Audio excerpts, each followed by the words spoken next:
नमस्कार दोस्तों, study IQ में आप सभी का स्वागत है। मेरा नाम है डॉक्टर महिपाल सिंह राठौड़ और आज इस वीडियो में मैं आपके साथ चर्चा करूंगा एक फॉरेस्ट फायर की जो मणिपुर और नागालैंड के बॉर्डर पर स्थित जंगलों में चल रही है। पिछले 5 दिनों से जूको वैली के जंगलों में एक भारी आग लगी हुई है और इसको कंट्रोल करने के लिए लोकल अथॉरिटीज प्लस एनडीआरएफ और सेंट्रल गवर्नमेंट की एजेंसीज कार्यरत हैं। इस सुदूरवर्ती जंगल की लोकेशन, इंपॉर्टेंस और साथ ही साथ कौन से एफर्ट्स चल रहे हैं इस फायर को कंट्रोल करने के लिए, इन सभी बातों के बारे में हम डिस्कस करेंगे इस वीडियो में। अगर आप मुझसे सोशल मीडिया पर जुड़ना चाहते हैं तो मुझे महिपाल राठौड़ हैंडल पर फॉलो कर सकते हैं सभी सोशल मीडिया प्लेटफॉर्म्स पर, और टेलीग्राम चैनल पर आपको लेक्चर्स के पीडीएफ डाउनलोड करने को मिल जाएंगे। स्टडी आईक्यू का smart course UPSC IAS exam के लिए लॉन्च हो चुका है। इस कोर्स की मदद से आप आईएएस एग्जाम की तैयारी कर सकते हैं। 2021-2022 के एग्जाम के लिए अगर आप अपियर करना चाहते हैं तो इस कोर्स की मदद से घर बैठे आप प्रिपरेशन कर सकते हैं with 1300 plus videos and many more features जो इस कोर्स को बहुत ही अट्रैक्टिव बनाते हैं। ज्यादा जानकारी के लिए आप हमारी वेबसाइट studiiq.com विजिट कीजिए। तो पिछले कुछ दिनों से, 5 दिनों से टू बी प्रिसाइज, ये आग लगी हुई है जूको वैली नाम की एक जगह पर और 5 दिनों से इसको कंट्रोल करने के एफर्ट्स जारी हैं। अब आप ये याद कीजिए कि आज से 1 साल पहले एग्जैक्टली ऑस्ट्रेलिया के जंगलों में एक भारी आग लगी थी। उसमें कई अरब जानवर मारे गए थे। जी हां, आपने सही सुना, billions of animals perished in that fire. जूको वैली स्थित है मणिपुर और नागालैंड राज्यों के बॉर्डर पर। तो मणिपुर का नॉर्दर्न बॉर्डर और नागालैंड का सदर्न बॉर्डर, इस पर स्थित है ये जूको वैली। और अगर आप इसकी लोकेशन वैसे देखें तो आपको लगेगा कि ये कोहिमा शहर से बहुत ज्यादा दूर नहीं है, लेकिन इसका टेरेन ऐसा है कि यहां पर ज्यादा आबादी नहीं है। इनफैक्ट आप मैप में भी देख पा रहे होंगे कि इस एरिया के अंदर कोई खास बस्ती नहीं है, कोई बड़ा शहर नहीं है, बसावट नहीं है। तो इस वैली को एक्सेस करना इतना आसान नहीं है। यहां पर आज भी ट्रैक कर कर पहुंचना पड़ता है, यानी कि पैदल पहुंचना पड़ता है। और ये एक प्रिस्टीन जंगल है, यानी कि यहां पर इंसानों की इतनी ज्यादा आवाजाही नहीं है, इसीलिए ये जंगल बहुत ही अच्छे तरीके से प्रिजर्व भी है। And it is a very popular tourist destination, trekking destination.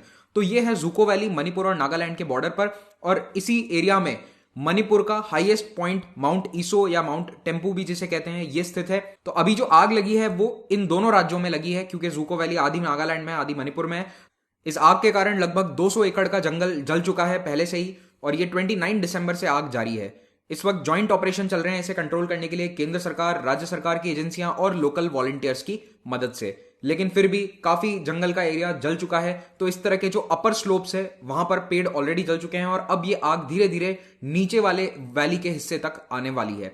तो जो लोग पीडीएफ डाउनलोड करते हैं उनकी सहूलियत के लिए मैंने ये एक स्क्रीनशॉट भी यहां पर डाल दिया है। ये है जूको वैली, ताकि आप ध्यान रखें। और अगर आप इसकी और लोकेशन देखना चाहते हैं डिस्ट्रिक्ट वाइज, तो देखिए मणिपुर में सेनापति डिस्ट्रिक्ट जो है यहां पर, और नागालैंड का कोहिमा डिस्ट्रिक्ट यहां पर, इन दोनों के बॉर्डर पर स्थित है जूको वैली। तो जूको वैली जो है पॉपुलर टूरिस्ट डेस्टिनेशन है, पॉपुलर ट्रैकिंग डेस्टिनेशन है, और इसलिए फेमस है क्योंकि यहां पे हर साल गर्मियों में बहुत ही सुंदर फूल देखने को मिलते हैं। और यहां की जो नदियां हैं वो क्रिस्टल क्लियर पानी उनमें बहता है, क्योंकि यहां पर क्या है कि एक तो खेती नहीं होती है।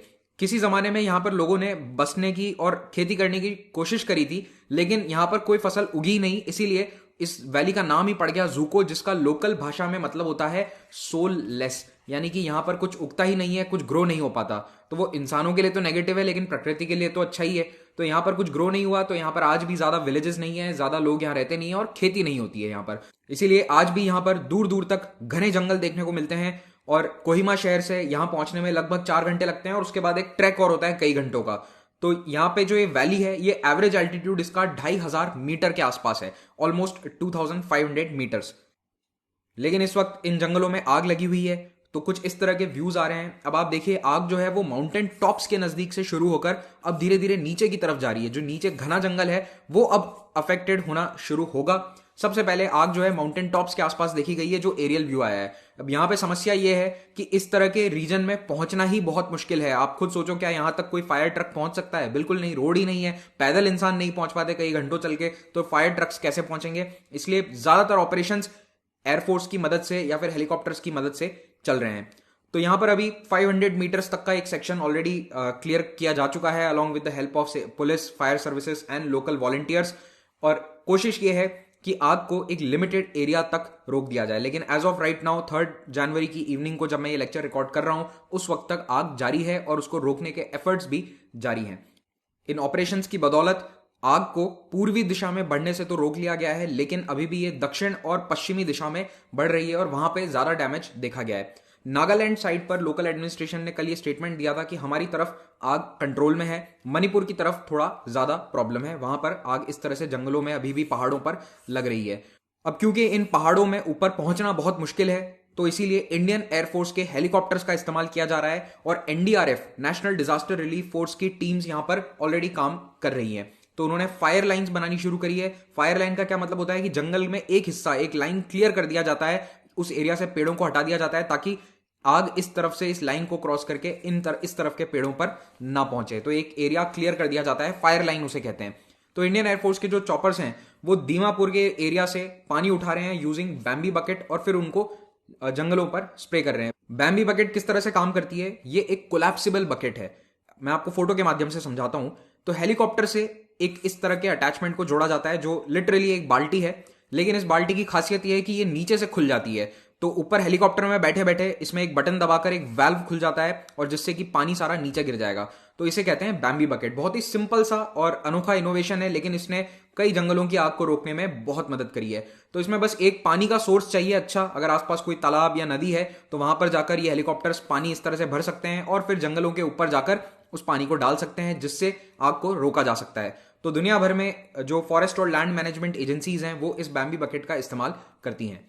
इंडियन एयरफोर्स ने न केवल अपने हेलीकॉप्टर्स बल्कि अपने बड़े हवाई जहाजों को भी यहां पर उतार दिया है। किस तरह से? C-130J हरक्यूलीज जो हवाई जहाज है उसके माध्यम से गुवाहाटी से 48 एनडीआरएफ पर्सनल को एयरलिफ्ट करके दीमापुर पहुंचाया गया। तो C-130J एयरप्लेन्स भी यूज हो रहे हैं, लेकिन डायरेक्टली आग को काबू में पाने के लिए नहीं, एनडीआरएफ की टीमों को एक से दूसरी जगह तक पहुंचाने के लिए। ज्यादातर जो काम है वो हेलीकॉप्टर्स के द्वारा आग बुझाने का काम किया जा रहा है। ओके, लेकिन ऐसा नहीं है कि केवल हेलीकॉप्टर में बैठकर आग रोकी जा सकती है, ऑन ग्राउंड टीम की जरूरत होती है। तो वो काम कर रहा है एनडीआरएफ और लोकल वॉलेंटियर्स। तो लोकल वॉलेंटियर्स एनडीआरएफ की टीम को गाइड कर रहे हैं और एनडीआरएफ की टीमें जमीन पर जाकर देख रही हैं कि कहां पर फॉरेस्ट लाइंस, फायर लाइंस बनाई जा सकती हैं जंगल के अंदर, और जमीन पर क्या हालात हैं उसका भी जायजा लिया जा सकता है। साथ ही साथ ड्रोन्स का भी इस्तेमाल किया जा रहा है इंडियन एयरफोर्स के द्वारा, ताकि आग कितनी फैली है वो एसेस किया जा सके, देखा जा सके कि कितना डैमेज हुआ है। लेकिन अब दिक्कत ये आ रही है कि इतना रिमोट एरिया है, यहाँ पर मोबाइल नेटवर्क भी नहीं है, सैटेलाइट फोन्स भी यहाँ पर ठीक से काम नहीं कर रहे हैं, तो इसीलिए ये डेटा पहुंच नहीं रहा है अभी तक, पूरी तरह से एनालाइज करने में भी अभी प्रॉब्लम आ रही है। इस आग की शुरुआत एग्जैक्टली कैसे और कहां पर हुई उसके बारे में कुछ स्पष्ट रूप से कहना अभी पॉसिबल नहीं है, लेकिन जो लोकल न्यूज पोर्टल्स हैं मैंने देखा उन पर यह लिखा हुआ आ रहा है कि नागालैंड साइड पर यह आग पहली बार देखी गई थी December 29 को। इस वक्त एनडीआरएफ की 3 टीमें नागालैंड में हैं, 280 एनडीआरएफ पर्सनल वहां पर आग से जूझ रहे हैं। लेकिन प्रॉब्लम अगेन मैंने आपको बताया, स्टीप टेरेन है, ऊंची स्लोप्स पर आग लग चुकी है और अब वो धीरे धीरे नीचे की तरफ आ रही है टुवर्ड्स द थिक फॉरेस्ट, और वहां पर हवाएं काफी तेज है जिसके कारण उसको कंटेन करना थोड़ा सा डिफिकल्ट हो रहा है। मणिपुर के जो मिनिस्टर हैं, पब्लिक हेल्थ इंजीनियरिंग मिनिस्टर, वो खुद इस ऑपरेशन को पर्सनली सुपरवाइज कर रहे हैं, वहीं पर जाकर वो कैंप कर रहे हैं, और एनडीआरएफ, एसडीआरएफ और कई एजेंसीज इसमें शामिल हैं। और यहां पर आपको एक माउंट ईसो जरूर याद रखिएगा कि माउंट ईसो जो है वो मणिपुर का हाईएस्ट पॉइंट है। आपको याद होगा कि 2020 में कई बार हमने वीडियोस बनाए थे वाइल्ड फायर्स पे। दुनिया भर में बड़ी बड़ी वाइल्ड फायर्स देखी गई, चाहे वो ऑस्ट्रेलिया हो, चाहे साइबेरिया, पैंटानाल, कैलिफोर्निया, बहुत जगह वाइल्ड फायर्स देखी गई। और इनके पीछे रीजन ये बताया जा रहा है कि देखो, नेचुरल फायर हमेशा से होती आई है, लेकिन धीरे धीरे क्लाइमेट चेंज के कारण वाइल्ड फायर्स की संख्या और इनकी इंटेंसिटी बढ़ती जा रही है। जब पेड़ जलते हैं, चाहे वो नेचुरली जले या इंसानों के हाथों, तो होता क्या है कि एटमॉस्फेयर में कार्बन रिलीज होता है। तो इसी तरह से ये जो कार्बन है, ये ओवरऑल जो कार्बन की साइकिल है उसको डिसरप्ट कर रहा है, एटमॉस्फेयर में ज्यादा कार्बन पहुंच रहा है। तो एक तरफ तो हमारे एमिशंस हैं, हम पॉल्यूशन फैला रहे हैं, ऊपर से ये जंगल की आग भी और कार्बन को एटमॉस्फेयर में बढ़ा रही है। तो जंगल एक तरह से कार्बन सिंक है और अब वो धीरे धीरे अपनी कार्बन को अनलीश कर जाएंगे अगर इस तरह से आग लगती रही। Forest fires generally dry season में ही शुरू होती हैं और इस वक्त नॉर्थ ईस्ट इंडिया में भी नवंबर से फरवरी तक ड्राई सीजन है, वहां पर बारिश बहुत ही कम होती है इस समय। तो जंगल में सूखी लकड़ियां, सूखी पत्तियां आपको देखने को मिलेगी और उनके बीच में जब तेज हवा चलती है तब फ्रिक्शन होता है, उसके कारण वाइल्ड फायर नेचुरली स्टार्ट हो जाती है।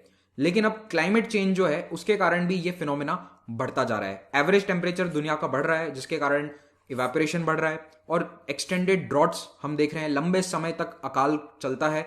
और ऐसे में ये जो सूखा लैंडस्केप है ये धीरे धीरे फॉरेस्ट फायर्स के लिए एक बहुत फर्टाइल ग्राउंड बनता जाता है। तो जैसे जैसे क्लाइमेट चेंज का असर बढ़ रहा है वैसे ही फॉरेस्ट फायर्स बढ़ती जा रही हैं। तो मैं उम्मीद करता हूं कि जल्द से जल्द इस फॉरेस्ट फायर पर कंट्रोल हो जाएगा। Thank you very much for watching this. Have a great day.